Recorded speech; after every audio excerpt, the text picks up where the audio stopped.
Namaste, good morning. I'm very happy to be here in India. And I've been thinking a lot about what I have learned over these last, particularly 11 years with V-Day and the Vagina Monologues, traveling the world, essentially meeting with women and girls across the planet to stop violence against women.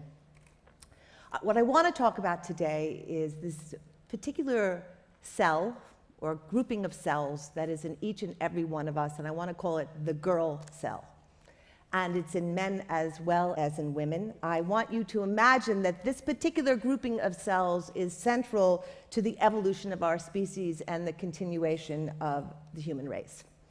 And I want you to imagine that at some point in history, a group of powerful people invested in owning and controlling the world understood that the suppression of this particular cells, the oppression of these cells, the reinterpretation of these cells, the undermining of these cells, getting us to believe in the weakness of these cells, and that crushing, eradicating, destroying, reducing these cells basically began the process of killing off the girl cell, which was, by the way, patriarchy. I want you to imagine that the girl is a chip in the huge macrocosm of collective consciousness, and it is essential to balance, to wisdom, and to actually the future of all of us.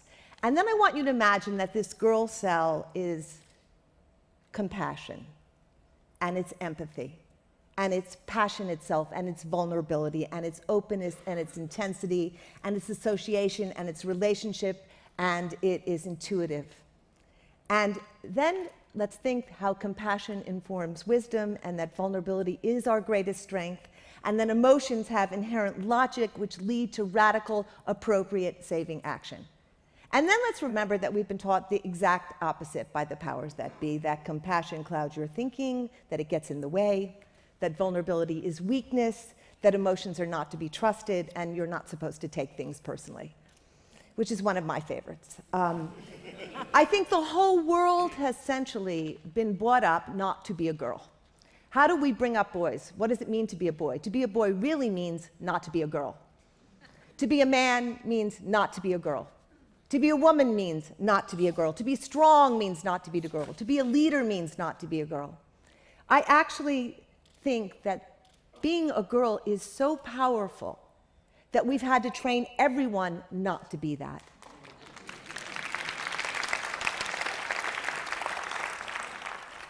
And I'd also like to say that the irony, of course, is that denying girls, suppressing emotion, refusing feeling has led us here, where we have now come to live in a world where the most extreme forms of violence, the most horrific poverty, genocide, mass rapes, the destruction of the earth is completely out of control. And because we have suppressed our girl cells, and suppressed our girlship, we do not feel what is going on. So we are not being charged with the adequate response to what is happening.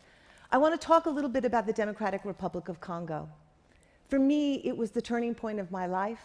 I have spent a lot of time there in the last 3 years.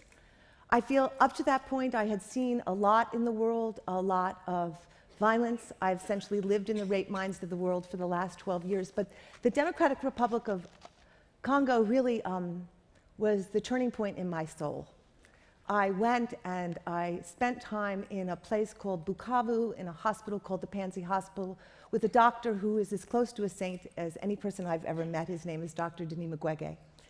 And in the Congo, for those of you who don't know, there has been a war raging for the last 12 years, a war that has killed nearly 6 million people. It is estimated that somewhere between 300,000 and 500,000 women have been raped there. When I spent my first weeks at Panzi Hospital, I sat with women who sat and lined up every day to tell me their stories. And their stories were so horrific and so mind-blowing and so on the other side of human existence that, to be perfectly honest with you, I was shattered. And I will tell you that what happened is through that shattering, listening to the stories of 8-year-old girls who had their insides eviscerated, who had guns and bayonets and things shoved inside them, so they had holes literally inside them where their pee and poop came out of them. Listening to the story of 80-year-old women who were tied to chains and circled, and where groups of men would come and rape them periodically, all in the name of economic exploitation to steal the minerals so the West can have it and profit from them. My mind was so shattered, but what happened for me is that that shattering actually emboldened me in a way I have never been emboldened. That shattering, that opening of my girl cell, that kind of massive breakthrough of my heart allowed me to become more courageous and braver and actually more clever than I have been in the past in my life. And I want to say that I think the powers that be know that empire building is actually that feelings get in the way of empire building. Feelings get in the way of the mass acquisition of the earth and excavating the earth and destroying things. I remember, for example, when my father, who was very, very violent, used to beat me. And he would actually say while he was beating me, "Don't you cry, don't you dare cry." Because my crying somehow exposed his brutality to him. And even in the moment, he didn't want to be reminded of what he was doing. I know that we have systematically annihilated the girl cell, and I want to say we've annihilated in men as well as in women. And I think in some ways, we've been much harsher to men in the annihilation of their girl cell. I see how boys have been brought up, and I see this across the planet, to be tough, to be hardened, to distance themselves from their tenderness, to not cry. I actually realized once in Kosovo when I watched a man break down that bullets are actually hardened tears, that when we don't allow men to have their girl self and have their vulnerability and have their compassion and have their hearts, that they become hardened and hurtful and violent. And I think we have taught men to be secure when they are insecure, to pretend they know things when they don't know things, or why would we be where we are, to pretend they're not a mess when they are a mess. And I will tell you a very funny story. On my way here on the airplane, I was walking up and down the aisle of the plane, and all these men were, and literally at least 10 men were in their little seats watching chick flicks, and they were all alone, and I thought, this is the secret life of men, I've traveled, as I said, to many, many countries, and I've seen if we do what we do to the girl inside us, then obviously it's horrific to think what we do to girls in the world. And we heard from Sunita yesterday and Kavita about what we do to girls, but I just want to say that I've met girls with knife wounds and cigarette burns who are literally being treated like ashtrays. I've seen girls be treated like garbage cans. I've seen girls who were beaten by their mothers and brothers and fathers and uncles. I've seen girls starving themselves to death in America in institutions to look like some idealized version of themselves. I've seen that we cut girls and we control them and we keep them illiterate, or we make them feel bad about being too smart. We silence them. We make them feel guilty for being smart. We get them to behave, to tone it down, not to be too intense. We sell them. We kill them as embryos, we enslave them, we rape them. We are so accustomed to robbing girls of the subject, of being the subjects of their lives, that we have now actually objectified them and turned them into commodities. The selling of girls is rampant across the planet, and in many places, they are worth less than goats and cows. But I also want to talk about the fact that if 1 in 8 people on the planet are girls between the ages of 10 to 24, they are the key, really, in the developing world, as well as in the whole world, to the future of humanity. And if girls are in trouble because they face systematic disadvantages that keep them where society wants them to be, including lack of access to healthcare, education, healthy foods, labor force participation, the burden of all the household tasks usually falls on girls and younger siblings, which ensures that they will never overcome these barriers. The state of girls, the condition of girls, will, in my belief, and that's the girl inside us and the girl in the world, determine whether the species survives.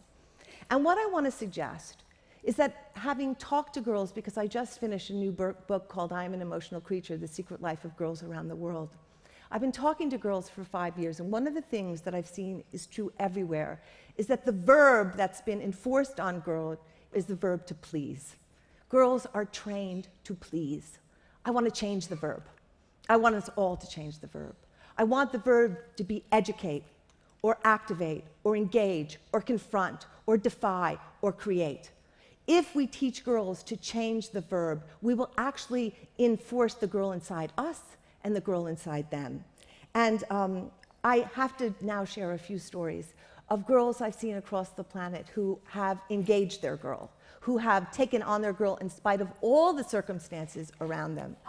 I know a 14-year-old girl in the Netherlands, for example, who is demanding that she take a boat and go around the entire world by herself. There's a teenage girl who just recently went out and knew that she needed 56 stars tattooed on the right side of her face. There's a girl, Julia Butterfly Hill, who lived for a year in a tree because she wanted to protect the wild oaks. There's a girl who I met 14 years ago in Afghanistan who I've adopted as my daughter because her mother was killed. Her mother was a revolutionary. And this girl, when she was 17 years old, wore a burqa in Afghanistan and went into the stadiums and documented the atrocities that were going on towards women underneath her burqa with a video. And that video became the video that went out all over the world after 9/11 to show what was going on in Afghanistan. I want to talk about Rachel Corrie, who was in her teens when she stood in front of an Israeli tank to say end the occupation, and she knew she risked death, and she was literally gunned down and rolled over by that tank. And I want to talk about a girl that I just met recently in Bukavu who was impregnated by her rapist. And she was holding her baby, and I asked her if she loved her baby. And she looked into her baby's eyes and she said, "Of course I love my baby. How could I not love my baby? It's my baby and it's full of love." The capacity for girls to overcome situations and to move on levels, to me, is mind-blowing. And there's a girl named Dorcas, and I just met her in Kenya, and Dorcas is 15 years old, and she was trained in self-defense. And a few months ago, she was picked up on the street by 3 older men. They kidnapped her, they put her in a car, and through her self-defense, she grabbed their adult apple, she punched them in the eyes, and she got herself free and out of the car. In Kenya, in August, I went to visit one of Vide's safe houses for girls, a house we opened 7 years ago with an amazing woman named Agnes Pereyo. Agnes was a woman who was cut when she was a little girl. She was female genitally mutilated. And she made a decision, as many women do across this planet, that what was done to her would not be enforced and done to other women and girls. So for years, Agnes walked through the Rift Valley. She taught girls what a healthy vagina looked like and what a mutilated vagina looked like. And in that time, she saved many girls. And when we met her, we asked her what we could do for her, and she said, "Well, if you got me a Jeep, I could get around a lot faster." So we got her a Jeep. And then she saved 4,500 girls. And then we asked her, "Okay, what else do you need?" And she said, "Well, now I need a house." So 7 years ago, Agnes built the first Vide safe house in Narok, Kenya, in the Maasai land. And it was a house where girls could run away, they could save their clitoris, they wouldn't be cut, they could go to school. And in the years that Agnes has had the house, she has changed the situation there. She has literally become deputy mayor. She's changed the rules. The whole community has bought into what she's doing. When we were there, she was doing a ritual where she reconciles girls who have run away with their families. And there was a young girl named Jacqueline. Jacqueline was 14 years old, and she was in her Maasai family. And there's a drought in Kenya. And so cows are dying, and cows are the most valued possession. And Jacqueline overheard her father talking to an old man about how he was about to sell her for the cows. And she knew that meant she would be cut. She knew that meant she wouldn't go to school. She knew that meant she wouldn't have a future. She knew she would have to marry that old man as she was 14. So one afternoon, she had heard about the safe house. Jacqueline left her father's house, and she walked for 2 days through Maasai land. She slept with the hyenas. She hid at night. She imagined her father killing her on one hand and Mama Agnes greeting her with the hope that she would greet her when she got to the house. And when she got to the house, she was greeted, and Agnes took her in, and Agnes loved her, and Agnes supported her for the year, and she went to school, and she found her voice, and she found her identity, and she found her heart. And then her time was ready when she had to go back to talk to her father about the reconciliation after a year. And I had the privilege of being in the hut when she was reunited with her father and reconciled. And in that hut, we walked in, And her father and his 4 wives were sitting there, and her sisters who had just returned because they had all fled when she had fled, and her primary mother who had been beaten in standing up for her with the elders. And when her father saw her and saw who she had become in her full girl self, he threw her arms around her. He broke down crying, and he said, "You are beautiful. You have grown into a gorgeous woman. We will not cut you. And I give you my word here and now, we will not cut your sisters either." And what she said to him was, "You were willing to sell me for 4 cows and a calf and some blankets. But I promise you, now that I will be educated, I will always take care of you. And I will come back and I will build you a house. And I will be in your corner for the rest of your life." For me, that is the power of girls, and that is the power of transformation. I want to close today with a new piece from my book. And I want to do it tonight for the girl and everybody here. And I want to do it for Sunita. And I want to do it for the girls that Sunita talked about yesterday, the girls who survive, the girls who can become somebody else. But I really want to do it for each and every person here, to value the girl in us, to value the part that cries, to value the part that's emotional, to value the part that's vulnerable, to understand that's where the future lies. This is called I'm an Emotional Creature, and it happened because I met a girl in Watts, LA. I was asking girls if they liked being a good girl, and all the girls were like, "No, I hate it, I can't stand it, it's all bad, my brothers get everything." And this girl just sat up and went, "I love being a girl. I'm an emotional creature." This is for her. I love being a girl. I can feel what you're feeling as you're feeling inside the feeling before. I am an emotional creature. Things do not come to me as intellectual theories or hard-pressed ideas. They pulse through my organs and legs and burn up my ears. Oh, I know when your girlfriend's really pissed off, even though she appears to give you what you want. I know when a storm is coming. I can feel the invisible stirrings in the air. I can tell you he won't call back. It's a vibe I share. I am an emotional creature. I love that I do not take things lightly. Everything is intense to me. The way I walk in the street, the way my mama wakes me up, the way it's unbearable when I lose, the way I hear bad news. I am an emotional creature. I am connected to everything and everyone. I was born like that. Don't you say all negative, that it's only a teenage thing, or it's only because I'm a girl. These feelings make me better. They make me present. They make me ready. They make me strong. I am an emotional creature. There's a particular way of knowing. It's like the older women somehow forgot. I rejoice that it's still in my body. Oh, I know when the coconut's about to fall. I know we have pushed the earth too far. I know my father isn't coming back, and that no one's prepared for the fire.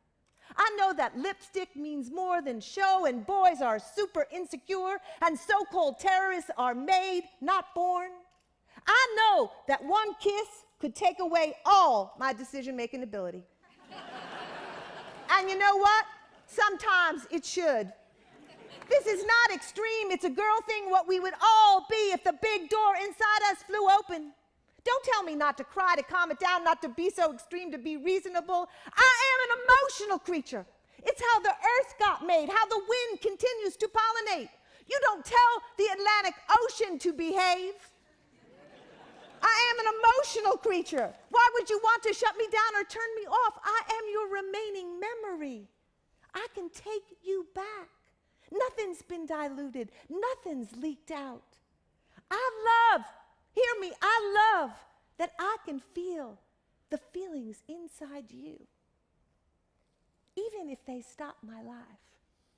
Even if they break my heart. Even if they take me off track, they make me responsible. I am an emotional, inconditional, devotional creature. And I love, hear me, I love being a girl. Can you say it with me? I love being a girl. Thank you very much.